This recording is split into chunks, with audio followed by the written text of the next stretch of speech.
Nah, sering ada pertanyaan, politik itu kotor, gitu kan? Kotor bagi siapa? Gitu kan? Kotor bagi siapa? Dan kotor itu relatif, sama relatifnya ketika kita mengatakan kebenaran, gitu kan?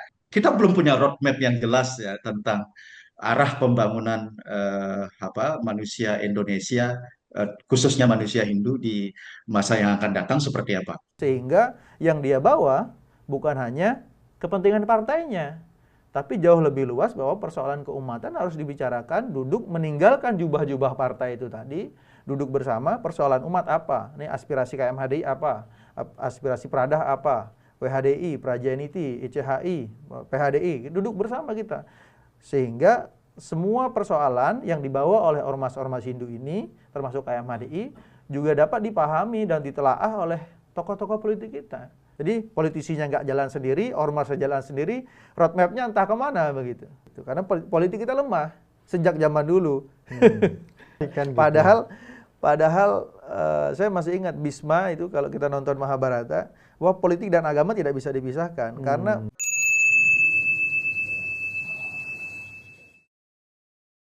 Om Swastiastu, Rahayu pemirsa Hindu Channel, jangan lupa untuk subscribe Hindu Channel sekarang juga. Eh, 2 hari lalu kami sudah melakukan tapping atau syuting bersama dengan tokoh-tokoh Hindu. Tentu kita mengangkat terkait dengan isu yang terjadi akhir-akhir pekan ini. Dan kami sudah diskusi dari tim Handy Channel untuk mengangkat sebuah politik Hindu tentu saja. Karena banyak umat Hindu yang menyampaikan kenapa sih kita lemah terkait dengan politik, kenapa sih kita tertinggal terkait dengan politik. Sedangkan di ajaran Hindu, di ajaran Astabrata itu sudah ada. Kenapa kita lemah dalam memimpin seperti itu. Nah, hari ini kita mengundang secara online melalui Zoom yaitu Prof. Yoga Segara. Om Swastiastu, Prof. Ya, Om Swastiastu, Sehat, Prof. Astungkar ya.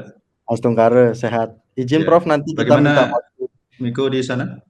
Astungkara, sehat. Ini kebetulan kami, Prof, bersama dengan Ketua KMHDI pusat ini. Swastiastu, Prof. Oke. Sehat ya, Ya, Om Prof. Swastiastu. Oke. Nah, Prof, Sehat. izin kita tentu saja banyak pertanyaan, Prof. Nanti juga akan disinggung Mhm. oleh Ketua KMHDI, eh, Bli Iwayan Darmawan. Ini sudah sering viral di media sosial, Prof. Adakah Mhm. pejuang politik Hindu tema hari ini kita, Prof? Nah, nanti kita minta tanggapan dari Prof. Apakah Hindu mengajarkan politik? Karena yang umumnya kita tahu hanya soal kriteria pemimpin seperti yang diajarkan di Astabrata dan lainnya. Jika ada politik, itu yang seperti apa? Izin Prof memberikan apa nih tanggapannya Prof atau penjelasannya. Monggo Prof. Oke, udah bisa saya jawab ya. Bisa Prof. Baik, pertama tentu terima kasih ya. Saya secara khusus oleh Saudara Zatmiko diundang ya. Tepatnya diminta untuk memberikan Oke. tanggapan ya atas beberapa persoalan-persoalan eh, politik, juga ya pertanyaan di seputar politik Hindu. Iya. Tetapi izinkan saya akan merespon persoalan maupun pertanyaan itu dari perspektif keilmuan saya di bidang antropologi. Ya, tentu saja dalam antropologi politik, antropologi kekuasaan yang saya pelajari, maka eh, jawaban atas pertanyaan itu masih sangat mungkin bisa saya berikan penjelasan. Yang kedua, tentu saya senang Hindu Channel juga berani mengangkat isu-isu seperti ini dan sudah saatnya kita harus membiasakan eh, apa namanya, isu politik, persoalan politik menjadi sesuatu yang lumrah bisa kita bincangkan, bukan sesuatu yang menyeramkan, mengerikan, atau bahkan mungkin tabu, ya. Sekarang kan persoalannya bagaimana kita memahami politik itu, ya, atau dari perspektif apa kita memandang politik itu. Tentu saja ini adalah sebuah edukasi kepada masyarakat kita, ya, umat kita, dan tentu saja literasi tentang politik Hindu juga harus ditingkatkan, bukan saja kuantitasnya tetapi juga kualitasnya. Dan saya pikir untuk memenuhi kebutuhan itu, saya tahun 2019 ya sudah menerbitkan buku, ya, judulnya Kautilya Arthasastra, Jejak Pemikiran Politik Hindu, dan ini menggenapi beberapa literasi tentang politik Hindu. Tentu saja buku yang saya buat ini bukan buku baru. Artinya, saya hanya menginterpretasi lalu kemudian melakukan analisis berdasarkan keilmuan saya, dan berharap literasi seperti ini akan semakin banyak kita temukan di kalangan umat Hindu, gitu ya. Supaya kita juga melek politik, gitu kan. Apa namanya? Karena itu bisa dilakukan ketika kita bicara tentang melek kebangsaan, melek nasionalisme, ya, dan lain sebagainya. Nah, terkait dengan pertanyaan dari Hindu Channel, apakah Hindu mengajarkan politik? Itu ya. Saya kira Iya, ini Pak. bukan pertanyaan baru, tetapi pertanyaan yang sudah sangat lama kita dengar.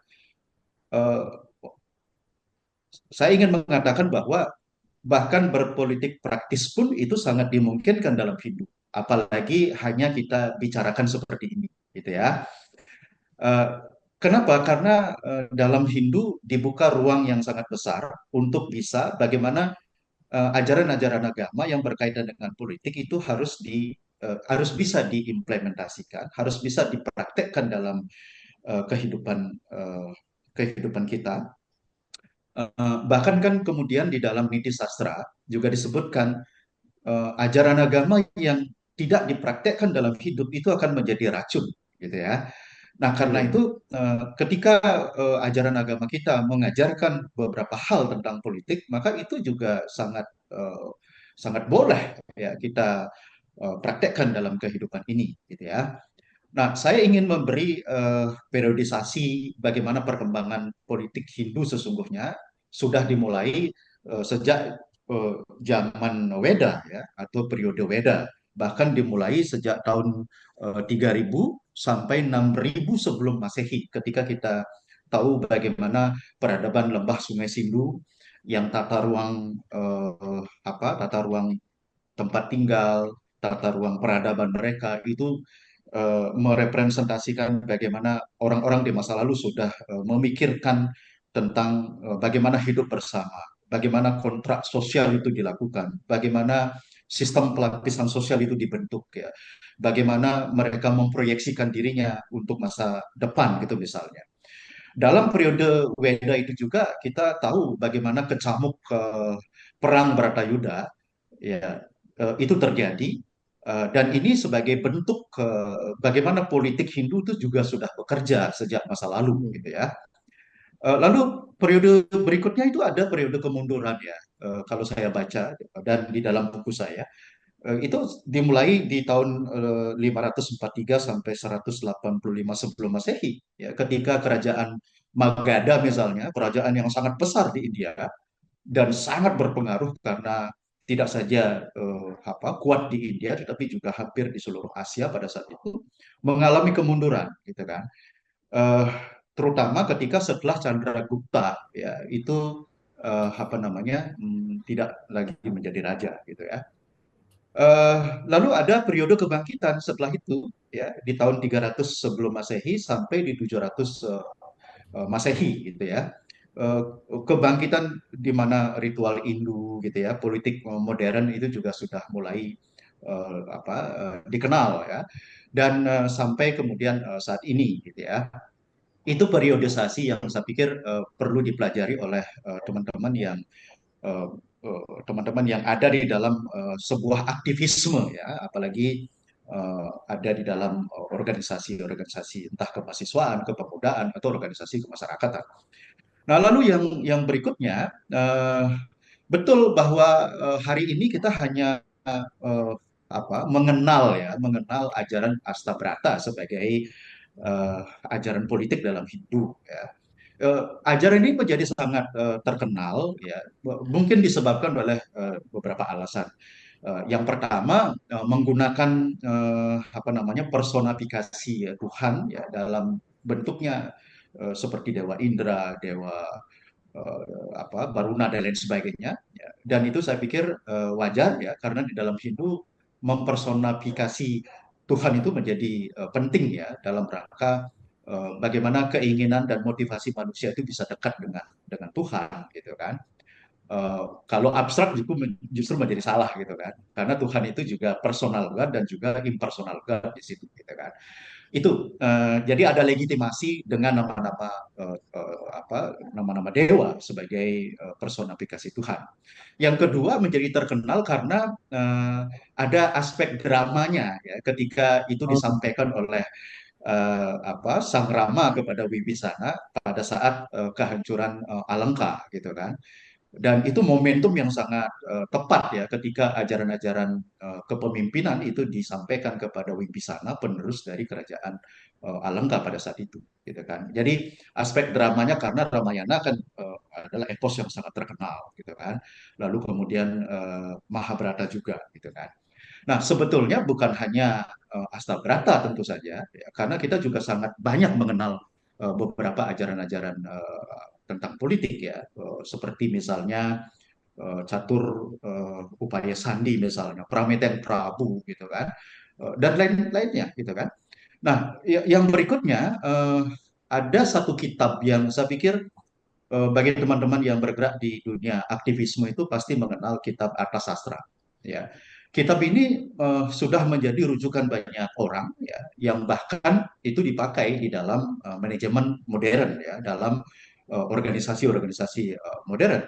Kenapa? Karena kitab Arthasastra itu tidak hanya membahas tentang politik di dalamnya, tetapi bagaimana seorang pemimpin, seorang raja itu juga harus mendayagunakan seluruh potensi-potensi yang ada di masyarakat dan di negaranya, gitu ya. Bahkan tata kelola pemerintahan, administrasi negara, bagaimana mengelola ekonomi, bagaimana mengelola mineral dan lain sebagainya itu dijelaskan di dalam kitab Arthasastra, gitu kan. Nah, satu nama yang paling terkenal dari Arthasastra itu adalah Resi Kautilya. Ada juga yang menyebut Chanakya. Dan apa yang dilakukan oleh Resi Kautilya itu memberi inspirasi kepada kita semua untuk bisa menjadi seorang politikus gitu kan. Dan saya kira kita harus banyak juga membaca uh, tokoh gitu kan. Jadi perlu ada kajian-kajian tokoh yang bisa memberi inspirasi kepada kita bagaimana politik itu juga sangat mungkin menjadi cara bagaimana kita mensejahterakan umat gitu kan. Jadi tujuan politik itu kan adalah untuk meraih kekuasaan. Ketika kekuasaan itu dicapai, maka itu sepenuhnya untuk kepentingan umum, ya, untuk masyarakat umum, kesejahteraan umum yang dalam Hindu disebut dengan loka samgraha, gitu ya. Dan tugas seorang pemimpin, tugas seorang politikus itu adalah bagaimana dia mensejahterakan umatnya di dunia maupun di akhirat, gitu kan. Ya, dalam Hindu itu mengajarkan bagaimana pemimpin atau penguasa ketika dia meraih kekuasaan itu harus sepenuhnya untuk loka samgraha, untuk kesejahteraan orang banyak gitu ya. Nah, karena itu tujuan tertinggi dari agama kita Jagat Hita itu menjadi penting untuk kemudian dicapai ya. Ya. Jadi pertanyaan tentang apa kontribusimu terhadap negara ini itu membutuhkan jawaban dan tindakan politik gitu kan. Nah, karena itu eh, Hindu mengenal atau memberikan kita bagaimana menjalankan swadharma dengan baik gitu kan. Nah, karena itulah kemudian swadharma menjadi alat berpolitik bagi orang Hindu, ya. Karena Swadharma itu akan sangat relate dengan posisi kita sebagai apa.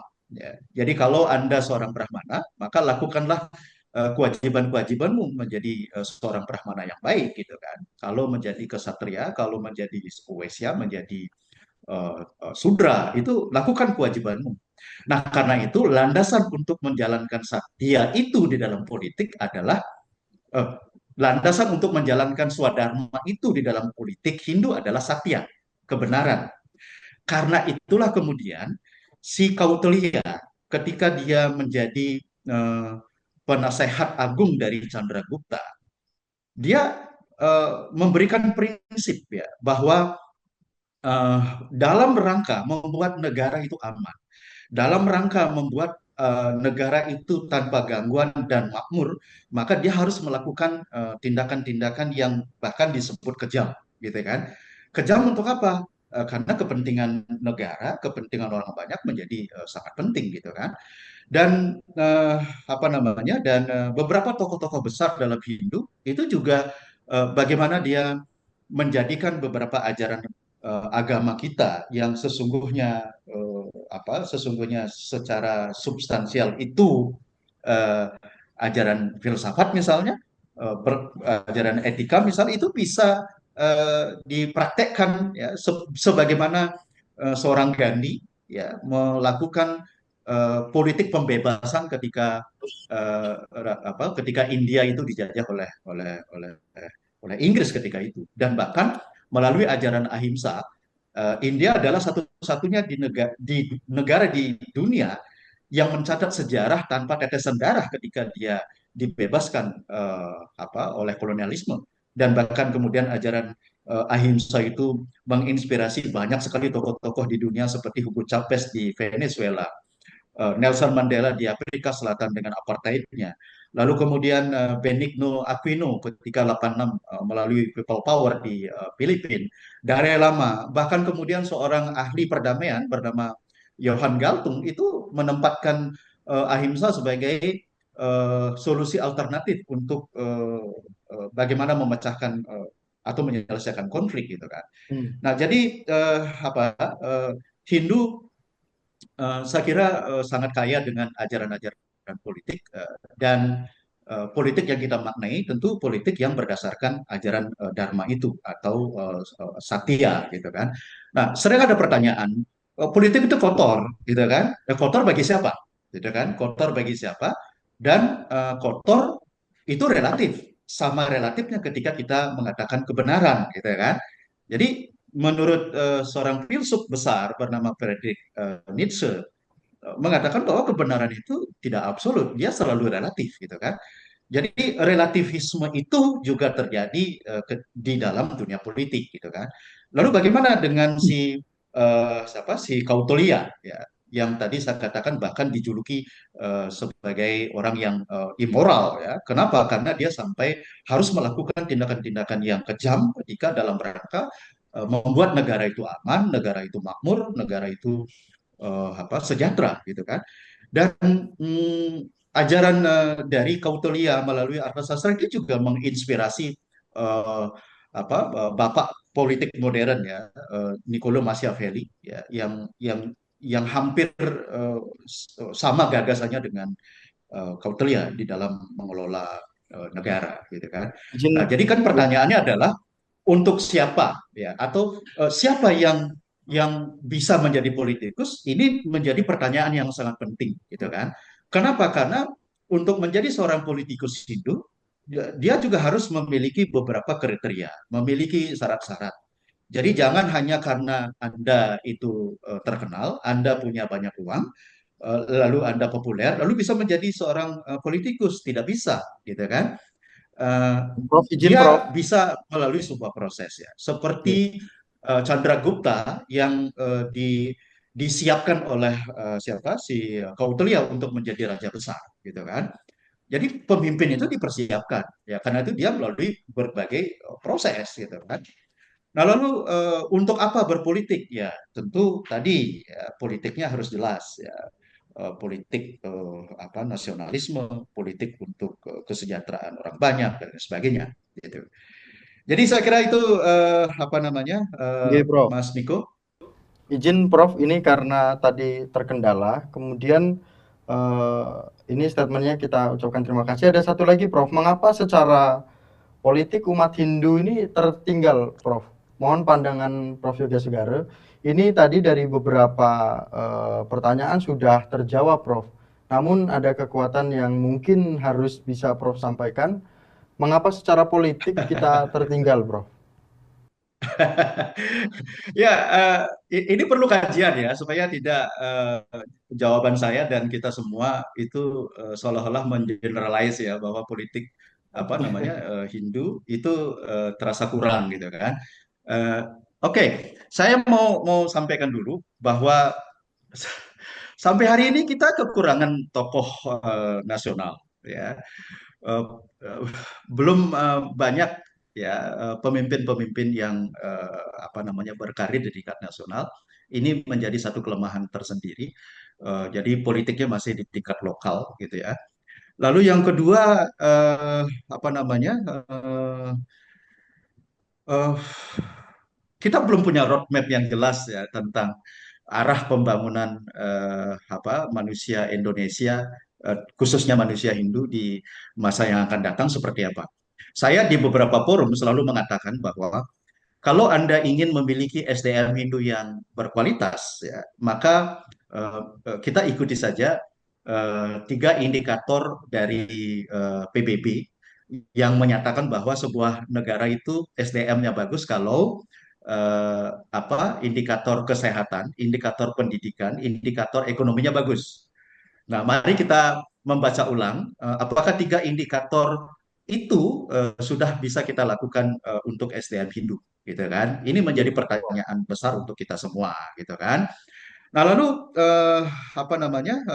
Saya melihat tidak atau belum mungkin ya, belum ada sinergi dan kolaborasi yang sangat baik ya, solid ya, di antara apa namanya di antara organisasi kemasyarakatan atau LSM atau lembaga dan apapun itu ya untuk bagaimana bersama-sama secara kolektif memajukan umat Hindu melalui politik gitu ya. Politik itu kan bisa kita apa maknai dengan banyak konsep ya tadi ya ada Iya. politik kekuasaan ada politik apa budaya politik agama dan lain sebagainya gitu kan. Nah, saya kok merasa eh, begitu banyak ada organisasi kemasyarakatan, sepertinya jalan sendiri-sendiri. Dan bahkan mungkin ya, mudah-mudahan dugaan saya salah gitu ya, mungkin saja ada overlap gitu kan antara satu organisasi atau ormas dengan ormas yang lain. Nah, karena itu kita butuh apa satu wadah bersama untuk memikirkan ya umat Hindu di Indonesia tidak bisa dibangun dengan cara parsial seperti itu gitu kan. Nah, karena itu kata kuncinya sinergi dan kolaborasi antar ormas dan juga antar pemerintah ya juga dengan masyarakat dalam hal ini umat Hindu itu harus dibangun gitu kan. Nah, sehingga kedewasaan kita berpolitik itu juga akan terjadi gitu kan. Nah, berikutnya adalah eh, apa namanya selain roadmap dan peta jalan kita untuk apa membangun manusia Hindu ke depan itu belum belum ada. Eh, kita mengalami apa namanya sporadisnya keberadaan umat Hindu di Indonesia, gitu ya. Betul bahwa ada beberapa kantong-kantong umat Hindu yang kemudian mereka bisa berdaya, gitu kan. Tetapi lebih banyak kemudian banyak apa umat Hindu di di luar mainstream itu yang masih miskin, masih bodoh, masih di luar jangkauan pembinaan dan pelayanan kita. Nah, karena itu kemudian yang terakhir bagi saya adalah data kita tentang itu semua menjadi sangat terbatas ya.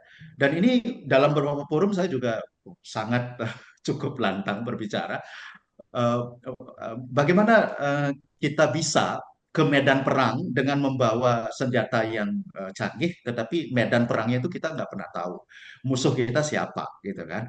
Nah, karena itu data yang lengkap, data yang komprehensif itu menjadi sangat penting gitu kan.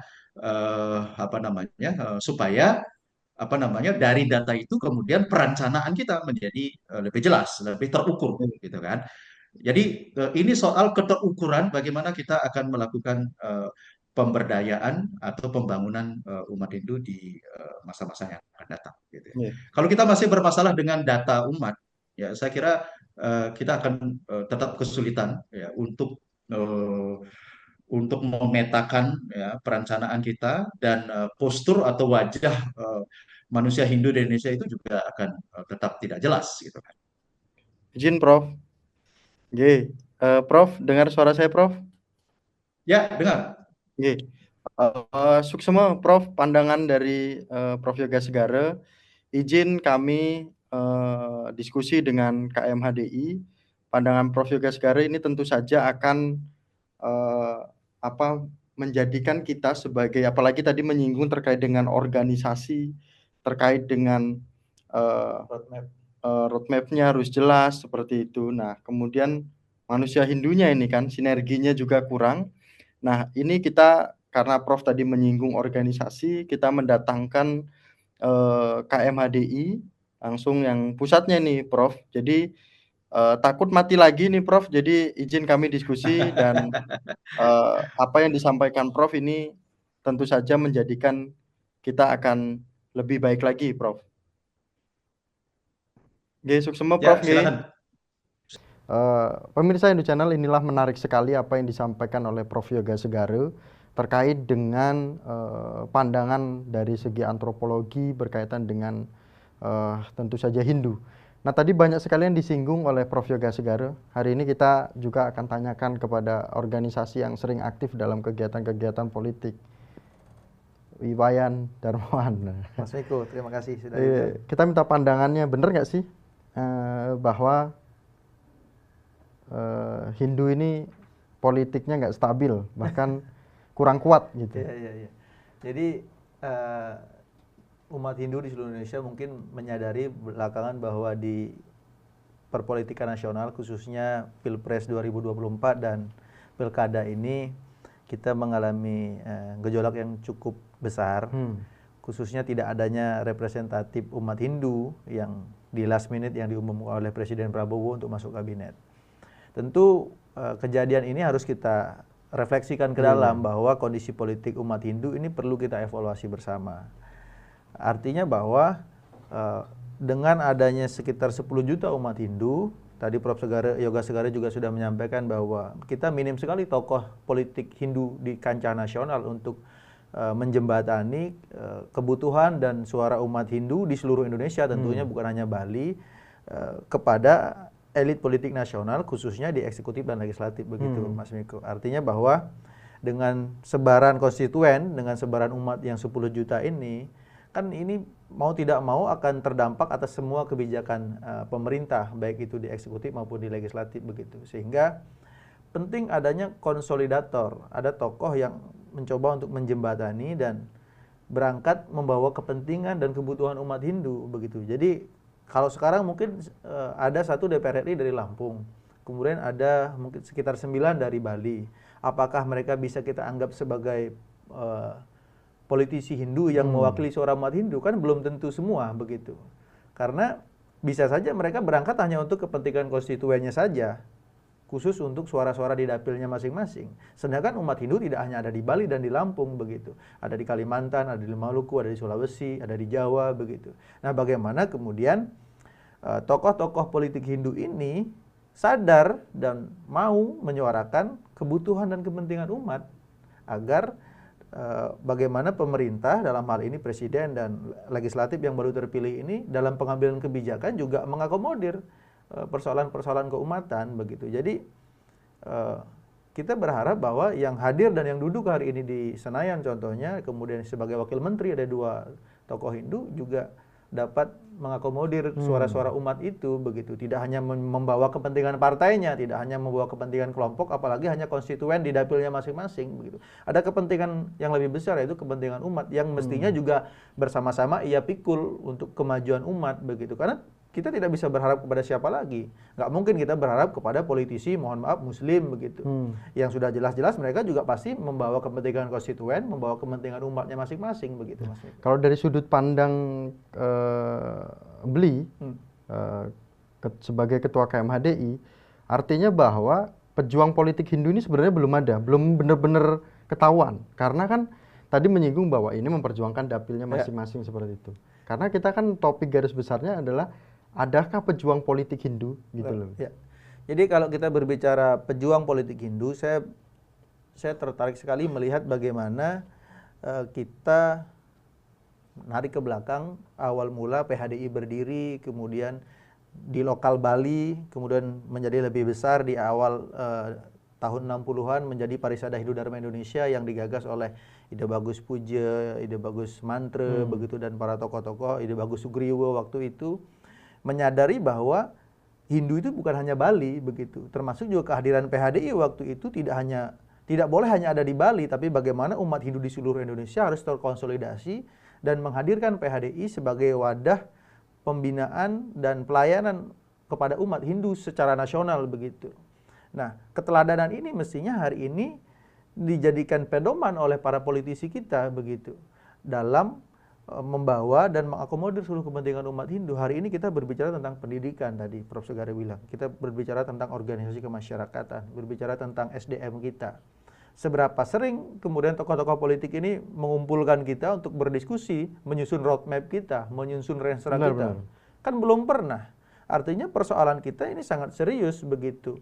Kalau persoalan tadi kan sangat subjektif kalau saya mengatakan bahwa tidak ada. Mungkin ada tapi tidak signifikan karena tidak terkonsolidasi begitu. Beda partai, beda pandangan, kemudian tidak mau bersatu dengan partai-partai yang lain. Padahal yang kita harapkan, yang umat butuhkan, ada tokoh politik Hindu dari PDIP, dari Golkar, dari Gerindra, dari Demokrat. Ketika dia duduk di Senayan, mungkin dia diberangkatkan dari kendaraan partai politik yang berbeda-beda. Tapi ketika kita berbicara kepentingan Hindu, mestinya kacamatanya adalah kacamata Hindu. Benar. Jangan membawa kacamata partai politik masing-masing. Sehingga yang dia bawa bukan hanya kepentingan partainya, tapi jauh lebih luas bahwa persoalan keumatan harus dibicarakan, duduk meninggalkan jubah-jubah partai itu tadi, duduk bersama persoalan umat apa, ini aspirasi KMHDI apa, aspirasi Pradah apa, WHDI, Prajaniti, ICHI, PHDI, duduk bersama kita. Sehingga semua persoalan yang dibawa oleh ormas-ormas Hindu ini, termasuk KMHDI, juga dapat dipahami dan ditelaah oleh tokoh-tokoh politik kita. Baru dibawa ke Senayan, digodok, apa yang diperlukan, undang-undang kah, apa yang perlu dibawa, kita perlu buat perpu kah, atau kita dorong adanya perpres atau peraturan menteri untuk mensejahterakan umat Hindu dan juga mendorong pertumbuhan umat supaya dapat bersaing. Iya, benar-benar. Nah, ini menarik, Beli. Dari sini berarti kita bisa melihat bahwa sistem politik kita, khususnya di Hindu, itu masih lemah, kan gitu. Nah, kalau kita meminta pandangan atau dari kacamata dari Ketua KMHDI, sudut pandang lemahnya kita itu di mana sih? Oke lah, itu sudah dia duduk di sesuai ini. Tapi dari ormasnya atau dari apa ya, tadi menyinggung kolaborasinya lemah, kurang, sinerginya kurang gitu. Dari mananya sih, gimana? Di satu sisi, ya tadi saya sudah sampaikan bahwa umat Hindu itu cukup lama terkonsolidasinya, Mas Miko. Jadi kalau umat-umat yang lain, organisasi yang lain, NU, Muhammadiyah itu bahkan mereka berdiri sebelum Indonesia merdeka. Ya kan? Tahun awal 90-an mereka sudah berdiri. Ada yang sekarang usianya sudah 1 abad begitu. NU Muhammadiyah sudah 1 abad, sedangkan PHDI baru sekitar usia 60-70 tahun begitu. Artinya proses konsolidasi, kemudian optimalisasi pendidikan dan kaderisasi keumatan kita itu masih tertinggal dan cenderung belum termaksimalkan begitu proses kaderisasinya. Baik itu di pendidikan formal maupun pendidikan non formal yang ada di ormas-ormas, termasuk di KMHDI. KMHDI baru berdiri 31 tahun yang lalu, Mas Miko. Artinya bahwa ini sebuah ketertinggalan yang patut kita jadikan refleksi agar kita bisa mengejar ketertinggalan ini. Nah, persoalannya adalah apakah kemudian kekuatan ini bisa kita konsolidasikan begitu untuk menjawab tadi persoalan. Kan ini di sektor pendidikan kita tertinggal, PMA Widyalaya baru ada, pendidikan Hindu baru terbentuk. Nah, persoalan yang lain adalah pendidikan informal, pendidikan di ormas-ormas, di organisasi mahasiswa seperti KMHDI ini juga baru berjalan 30 tahun. Nah, bagaimana kemudian pendidikan ini dapat memaksimalkan sehingga melahirkan tokoh-tokoh politik begitu. Nah, ketika KMHDI sadar bahwa politik itu penting, kemudian ruang-ruang politik harus kita ambil, harus kita rebut, maka kita bisa memastikan 20 tahun lagi kita akan punya tokoh-tokoh politik Hindu di tingkat nasional seperti yang Prof. Soegara tadi sampaikan. Begitu juga dengan Prada. Apakah hari ini ormas-ormas ini sudah mampu mendorong tokoh ekonomi dan tokoh politik di kancah nasional? Berapa jumlahnya kan kita tidak ada. Begitu juga dengan Prajaniti yang selama ini juga dikenal sebagai organisasi yang menggawangi persoalan politik keumatan. Sejauh mana kita mengkonsolidasikan tokoh-tokoh politik Hindu di tingkat nasional maupun di tingkat lokal? Ada berapa politisi Hindu baik di Senayan maupun di tingkat provinsi dan kabupaten seluruh Indonesia? Hari ini saya rasa kita belum punya database-nya. Bagaimana kemudian kita ingin berbicara bahwa kepentingan umat nasional, kita ingin mencapai kesejahteraan, mendorong adanya pendidikan Hindu, bantuan beasiswa, bantuan pura. Sedangkan kekuatan ini tidak terkonsolidasikan. Nah, kalau kita bisa konsolidasikan tingkat nasional, kemudian tingkat provinsi, sampai tingkat kabupaten, artinya ada keselarasan antara apa yang menjadi roadmap tadi yang disampaikan oleh Prof. Yoga Segara bahwa keindustrian Hindu apa. Nah, kebijakan politik ini akan mengikuti supaya mengarah kepada roadmap yang sudah kita sepakati begitu. Jadi politisinya nggak jalan sendiri, ormasnya jalan sendiri, roadmapnya entah kemana begitu. Nah, ini yang menjadi persoalan kita hari ini bahwa kekuatan ini perlu dikonsolidasikan. Ormas Hindu termasuk KMHDI juga punya tanggung jawab untuk memastikan bahwa kita harus bisa melahirkan tokoh-tokoh politisi Hindu tingkat nasional gitu, Mas Eka. Walaupun sudah ormas-ormas kita akui sudah beberapa berhasil. Ya. Namun belakangan ini kita melihat kayak ada sebuah kemunduran yang ini karena Hindu Channel, mohon maaf izin ketua, bahwa Hindu Channel sering ke daerah-daerah. Ini ada kurang banyaknya sentuhan-sentuhan. Memang terkait dengan bangunan pura banyak yang banyak banget banyak persoalan lah, banyak persoalan. Tadi disinggung ada Prajaniti, KMHDI, Prada, terus kemudian ICI. Kalau dari kacamata mungkin tupoksinya apakah sudah sesuai apa gerakannya seperti itu? Kalau gerakan KMHDI kayaknya hampir semua itu diborong nih. Kegiatan mengajar ada, kegiatan secara politik kemarin menghadirkan para menteri, itu kan itu sangat jelas gitu. Ya, jadi sebenarnya kita perlu memastikan bahwa apa yang kita kerjakan itu sesuai dengan roadmap atau grand design kita, Mas Miko. Seperti KMHDI fokusnya adalah kaderisasi mahasiswa begitu. Jadi semua mahasiswa Hindu tanggung jawabnya adalah KMHDI dalam proses penggemblengan, penguatan mental, kemudian penguatan seradanya, kemudian kemampuan leadershipnya, begitu tugasnya KMHDI. Kemudian mencari akses-akses beasiswa begitu untuk memastikan bahwa SDM kita mendapat pendidikan yang layak, yang cukup begitu. Nah, itu kan menjadi tugas-tugas pokok KMHDI. Kemudian di sektor pemuda kan ada Prada yang harus mendorong partisipasi politik generasi muda, karena di KMHDI tidak boleh berpolitik praktis begitu.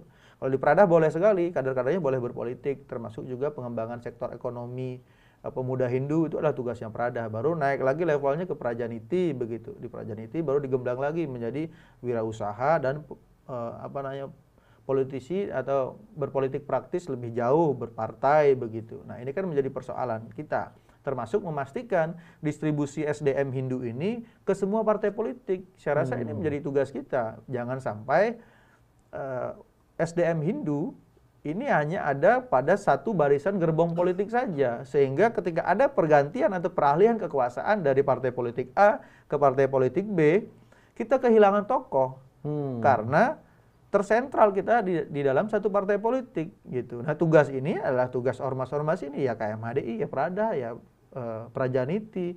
Harus ada yang didorong nih, contoh ke PDIP, ke Golkar, ke Gerindra, Demokrat, didistribusikan. Jadi ketika ada pergantian kekuasaan, peralihan kepemimpinan, ormas Hindu, umat Hindu tetap bisa mengakses kekuasaan itu. Nah, sekarang kan enggak.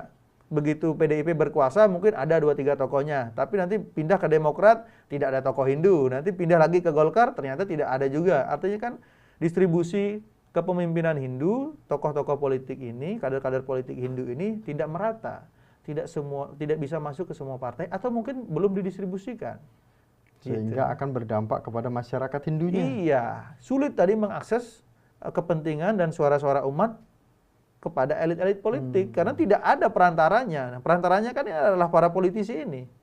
Nah, kalau ini terdistribusi dengan baik, tadi yang seperti yang Mas Miko sampaikan, di daerah ini kita puronya tidak ada, izinnya susah, atau butuh akses ini, butuh di sini mau bangun sekolah Hindu tidak bisa karena kebijakannya tidak dimudahkan oleh kepala daerah begitu. Ini kan yang bisa menekan adalah kekuatan politik.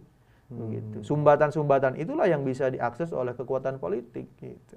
Kemudian akan dari banyak yang menyaksikan hari ini, emang apa kerja KMHDI? Kan gitu. Ini pasti akan ada berpandangan seperti itu. Boleh disampaikan apalagi yang terbaru ini kita melihat apa yang diperjuangkan oleh KMHDI terkait dengan kadernya. Betul. Apa kemudian yang diperjuangkan oleh KMHDI kegiatan keumatannya, kan gitu. Jadi KMHDI sudah berdiri 31 tahun. Memang proses dan dinamikanya cukup dinamis. Pergantian kepemimpinan sudah hampir 16 kali dan belakangan tadi Mas Miko mengatakan bahwa kita bisa menghadirkan 2 kali, menghadirkan presiden, menghadirkan wakil presiden. Tentu itu hasil dari komunikasi politik, bukan politik praktis ya, tapi komunikasi politik. Kita tidak menutup komunikasi dengan tokoh-tokoh politik, termasuk para elit-elit politik yang hari ini sedang berkuasa begitu. Sehingga kepentingan dan kebutuhan umat dapat kita jembatani kepada pengambil kebijakan baik di eksekutif maupun legislatif. Nah, kalau kita berbicara tentang apa yang dikerjakan oleh KMHDI, memang KMHDI organisasi mahasiswa yang fokus pada peningkatan kualitas SDM. Belakangan kita banyak berbicara tentang pendidikan begitu. Ada KMHDI Mengajar di tahun 2024 yang kita laksanakan hampir di 22 provinsi. Kemudian kita juga sedang mendorong dan membentuk lembaga pendidikan untuk memastikan bahwa setiap generasi muda Hindu dapat mengakses pendidikan melalui pelatihan yang KMHDI sudah siapkan. Kemarin juga kita didukung oleh salah satu BUMN untuk mendapatkan beasiswa pendidikan. Akses inilah yang coba KMHDI siapkan agar kualitas SDM Hindu ini dapat terangkat dan dapat bersaing di tingkat nasional. Nah, terakhir kita sedang menyiapkan gerakan besar di bidang pendidikan juga, yaitu gerakan 1 juta sarjana Hindu. Nah, kita akan datang ke sekolah-sekolah menengah atas dan kejuruan untuk mengajak dan memfasilitasi informasi kepada pelajar Hindu yang ada di seluruh Indonesia agar mereka juga punya harapan yang sama, bisa menempuh pendidikan di tingkat serata 1 gitu Mas Miko. Jadi gerakan 1 juta sarjana Hindu ini kita harapkan itu tadi dapat menaikkan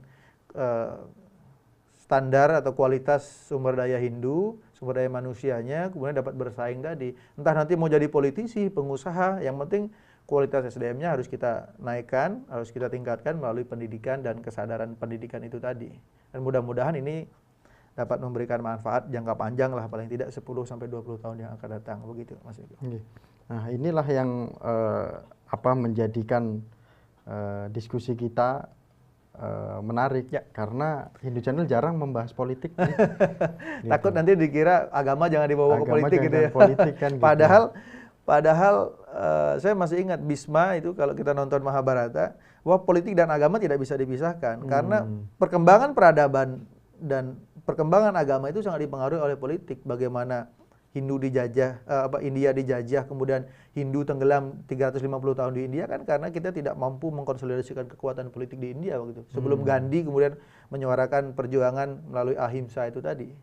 Gitu. Karena politik kita lemah sejak zaman dulu. Nah, kemudian ini yang menarik, beberapa kegiatan tadi sudah disinggung, presiden hadir, menteri hadir. Kemudian kegiatan pelatihan politik kemarin sampai menghadirkan Rocky Gerung dan politik Hindu juga, politisi Hindu juga. Pesan apa sebenarnya yang mau dibawa oleh KMHDI? Jadi kalau kita ingin berbicara Hindu masa depan, Hindu yang tetap eksis, maka kita tidak boleh memisahkan antara itu tadi, agama, budaya, dan termasuk politik di dalamnya, Mas. Jadi kalau kita pisah-pisahkan, contoh aja sekarang kita banyak berbicara tentang budaya di Bali. Takut nanti Bali dioperasi dengan pariwisata halal, pariwisata syariah begitu.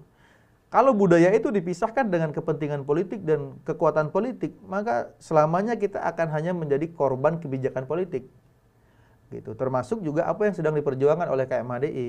Proses kaderisasi ini yang ingin kita gembleng kader-kader Hindu yang terhimpun di dalam KMHDI, bahwa politik ini hanya instrumen untuk menyalurkan kepentingan umat yang lebih kecil ya, kepentingan yang lebih besar adalah kepentingan bangsa begitu. Kalau kita sudah mulai sadar bahwa politik itu penting, politik itu mulia, politik itu adalah jalan atau swadharma untuk mewujudkan kesejahteraan, maka kita akan optimis bahwa 5-10 tahun yang akan datang kita tidak akan berdebat hal-hal yang kecil lagi, karena ruang-ruang politik itu sudah diisi oleh tokoh-tokoh kita, oleh kader-kader kita begitu. Kalau selama ini dan selama masih kita apatis dan tidak terkonsolidasi, kemudian anak-anak mudanya tidak mau mengisi ruang-ruang politik dan mengambil alih itu, maka selamanya kita akan hanya menjadi korban dari kebijakan politik yang ada di Jakarta, yang ada di pusat begitu. Karena di Senayan itu isinya ya tokoh-tokoh politik semua, maka di Bali, di Lampung, umat-umat kita semua yang akan merasakan kebijakan-kebijakan itu.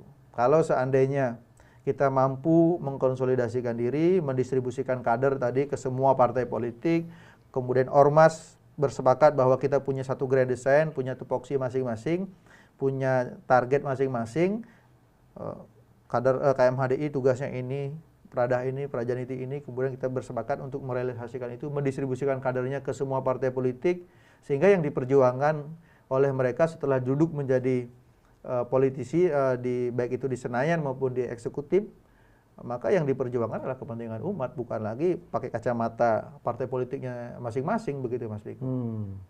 Nah, Suksema Bli, Siap.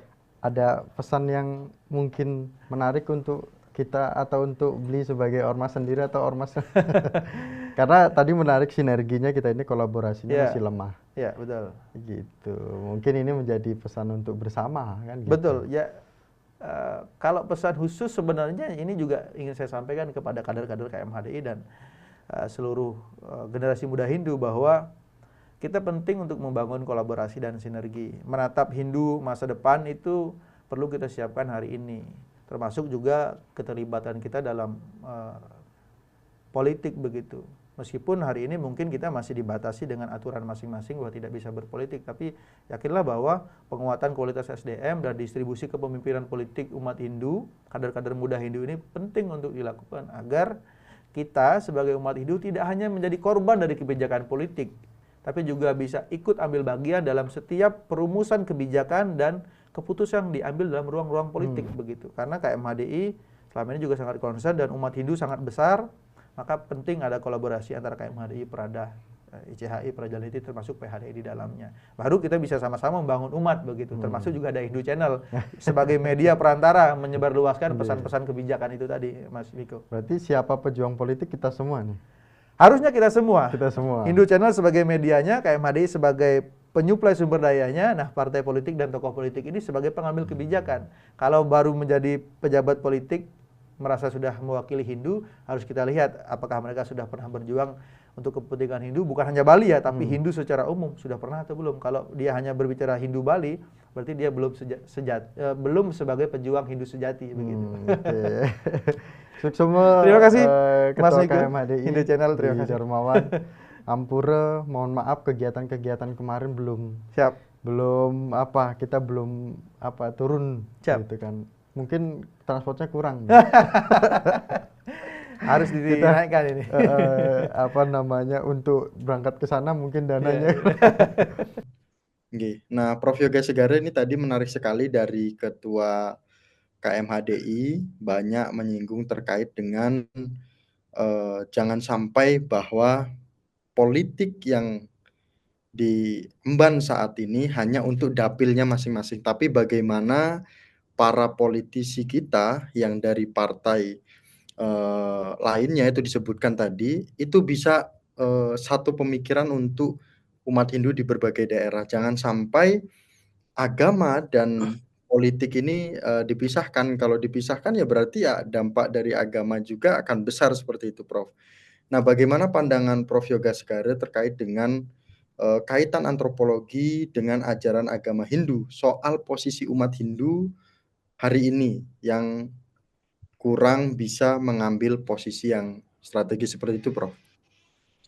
Ya, terima kasih Miko. Saya tetap pada perspektif saya di antropologi politik maupun antropologi kekuasaan ya dalam melihat fenomena umat Hindu yang masih belum bergerak untuk mendapatkan posisi strategis di dalam politik nasional kita.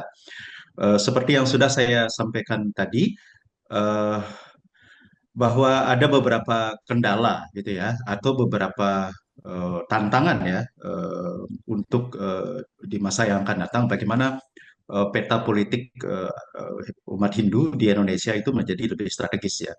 Tantangan itu terkait dengan kalau saya membaca dari antropologi, pertama itu adalah budaya komunal yang terlalu kuat dianut ya, terutama oleh orang Hindu dari Bali atau orang Hindu Bali yang ada di luar Bali gitu kan. Nah, ini juga akhirnya menular ke umat Hindu secara makro gitu ya. Jadi saya membuat layernya seperti itu. Nah, eh, budaya komunal itu sesungguhnya budaya yang baik gitu kan dalam rangka membangun solidaritas gitu kan. Solidaritas sosial itu bisa dibangun melalui kolektivitas ya.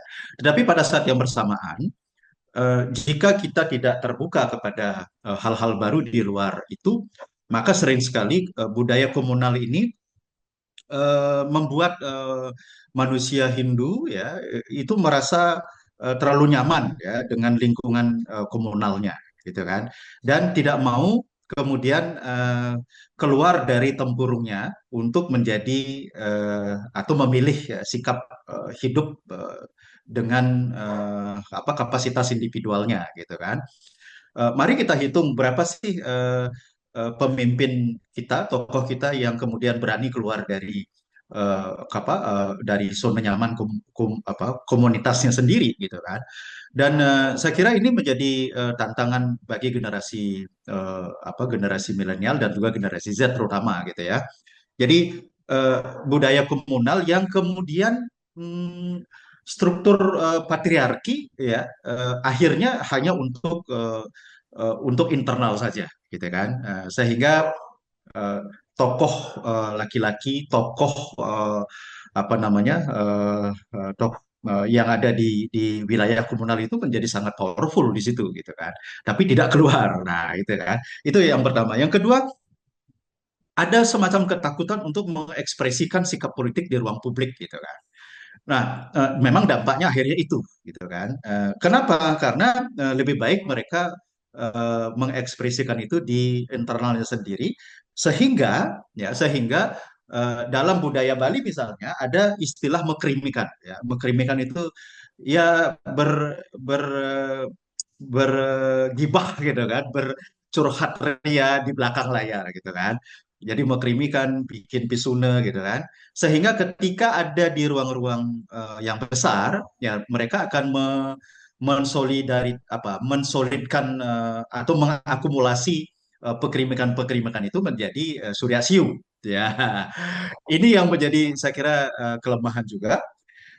Dan ini sudah lama diteliti oleh Gregory Bateson ya. Dia meneliti bagaimana orang Bali yang tidak bisa atau tidak mau berhadapan-hadapan secara terbuka dengan lawan politiknya gitu kan. Dia akan selalu mencari jalan yang lain gitu kan. Bila perlu akan ketemu kelompoknya sendiri untuk melawan musuh politiknya atau lawan politiknya gitu ya. Oke, itu yang kedua. Yang ketiga itu adalah belum menjadikan politik sebagai instrumen atau alat untuk menjadi salah satu alat eh, membangun loka samgraha itu, ya, yang tadi sudah saya sampaikan, mensejahterakan rakyat atau umat gitu kan. Jadi politik belum menjadi instrumen eh, sebagaimana dengan instrumen yang lain gitu kan. Mungkin karena tadi ya kita menganggap bahwa politik itu kotor, politik itu tabu dan sebagainya. Ya padahal ya tadi pun saya sudah katakan bahwa ya itu kan sangat relatif gitu kan. Ya.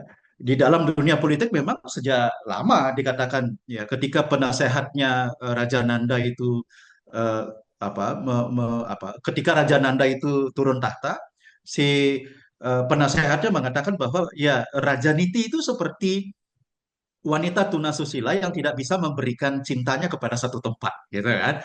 Ya karena itu dia tidak bisa memberikan cintanya kepada banyak orang ya karena itu berganti-ganti ya. Ya, jadi dia berganti-ganti dan itulah politik ya. Kalau kemudian hari ini kita mengenal tidak ada kawan yang abadi, betul ya. Raja Niti itu sudah mengatakan begitu gitu kan. Jadi bahkan dengan sangat sarkastik gitu kan, dianalogikan sebagai wanita tunasusila yang tidak bisa memberikan cintanya kepada satu tempat gitu kan. Lalu yang berikutnya yang terakhir itu menurut saya sangat krusial. Apa itu? Umat Hindu di Indonesia itu terkena sindrom minority ya. Saya nggak tahu ya. Ini mungkin juga politik identitas yang terlalu sering kita dengar gitu ya bahwa ya apa namanya keberadaan umat itu akan sangat dihargai kalau eh, dia sanggup Betul. mengkapitalisasi ya nilai-nilai agama gitu kan. Kalau seperti itu namanya namanya politisasi agama dia gitu kan. Ya, Hmm. tetapi tidak politik agama gitu kan. Padahal yang perlu dilakukan itu adalah politik agama. Ya. Kenapa politik agama? Karena politik itu bisa juga menjadikan agama sebagai dasar untuk apa namanya mensejahterakan rakyat, ya, mensejahterakan umat, lalu kemudian meraih kekuasaan. Kenapa agama juga hadir dalam politik? Karena agama itu mengajarkan persatuan, mengajarkan bagaimana kita mensejahterakan, bagaimana manusia itu harus bersatu, harmoni dan sebagainya, gitu kan? Bahkan Betul. kemudian di bait kelima Trisadil, ya, bukankah kita eh, mendoakan semoga semua makhluk hidup itu berbahagia, ya, sarwa prani hitang karah, gitu kan? Itu kan keinginan untuk bagaimana dunia menjadi damai, menjadi harmoni, ya, kemajemukan itu sebagai kekuatan dan lain sebagainya. Dan politik itu seperti itu juga, gitu kan? Nah, Hmm. karena itu saya concern ya, saya concern per hari ini saya banyak melakukan riset tentang penganut-penganut Hindu dari suku-suku asli di Nusantara. Itu dalam rangka melakukan ya kalau kemudian ini dimaknai politik agama silakan ya. Tapi saya hanya ingin mengatakan bahwa umat Hindu seperti ini ya harus diangkat ke permukaan gitu kan supaya mereka ini juga merasa bagian dari Hindu mainstream di Indonesia. Hmm. Lalu umat Hindu di luar mereka itu juga merasa memiliki saudara gitu kan yang kemudian harus dilayani dan dibina gitu kan. Dan mereka adalah orang-orang yang memiliki keyakinan untuk menjadi Hindu meski tidak harus seperti Hindu di Bali, Hindu di luar Bali, Hindu di Jawa dan lain sebagainya, gitu kan. Mereka entitas-entitas yang harus dimaknai sebagai kekuatan-kekuatan yang ada di apa namanya di daerah-daerah, gitu kan. Iya. Ya, kalau kita bicara Hindu Indonesia, ya kita bicara Hindu di semua tempat gitu kan. Iya, Gitu. benar-benar, Pak. Inilah Siap. pemirsa Hindu Channel diskusi kami dengan Ketua KMHDI dan juga Prof. Yoga Segara. Hal ini mengantarkan kita untuk kita lebih baik ke depannya. Kita melek akan politik, jangan sampai bahwa jangan agama dipolitisasi dan sebagainya. Ini kan pandangan-pandangan yang mungkin apa dulu nih keperluannya kan, gitu. Nah, akhir kata kami tutup dengan Paramasanti dan jangan lupa untuk subscribe Hindu Channel Paramasanti. Om Santi Santi Santi Om. Suksema. Terima kasih. Terima kasih, Om. Rahayu.